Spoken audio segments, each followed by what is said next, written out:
আওয়ামী লীগের কর্মকাণ্ড নিষিদ্ধ থাকলেও দলীয় পরিচয়ের বাইরে গিয়ে ব্যক্তি হিসেবে যে কেউ আসন্ন স্থানীয় সরকার নির্বাচনে অংশ নিতে পারবেন, এই কথা জানিয়েছেন প্রধানমন্ত্রী তথ্য ও সম্প্রচার উপদেষ্টা জাহিদুর রহমান। সীমান্তে পুশিনের ঘটনাকে ভারতের অভ্যন্তরীণ রাজনীতির প্রভাব বলেও উল্লেখ করেন তিনি।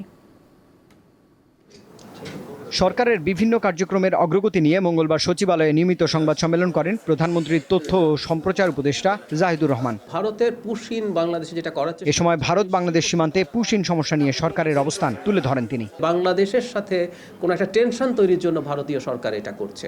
পশ্চিমবঙ্গে যে নতুন সরকার দায়িত্বে এসছে নির্বাচিত হয়ে, তাদের নির্বাচনের এক ধরনের প্রতিশ্রুতি ছিল, তাদের একটা রাজনীতি আছে, সেটারই এক ধরনের বহিঃপ্রকাশ। এটা আমি দৃঢ়ভাবে বিশ্বাস করি বাংলাদেশের নতুন যে সরকার আসছে তার সাথে ভারতের সরকার, আমরা বিভিন্ন পর্যায়ে যখন কথাবার্তা বলেছি, আমার নিজেরও কিছু কথাবার্তা হয়েছে, তারা বাংলাদেশের সাথে 5 আগস্ট পরবর্তী সময়ে ডক্টর ইউনূস সরকারের সাথে যে ধরনের পরিস্থিতি ছিল সেটা থেকে তারা বেরিয়ে আসতে চান।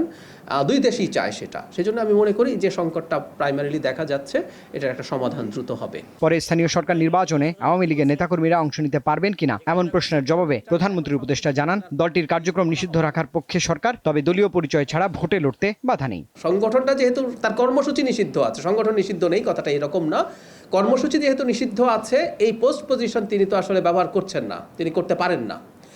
ব্যক্তি হিসাবে যে কেউ যদি ক্রাইটেরিয়া যা আছে সেটা ফুলফিল করতে পারেন, তিনি যদি মনে করেন নির্বাচন করবেন, তিনি নির্বাচন করতে পারেন। সরকারের দিক থেকে বাধা দেওয়ার কোনো কারণ নেই এই ব্যাপারে।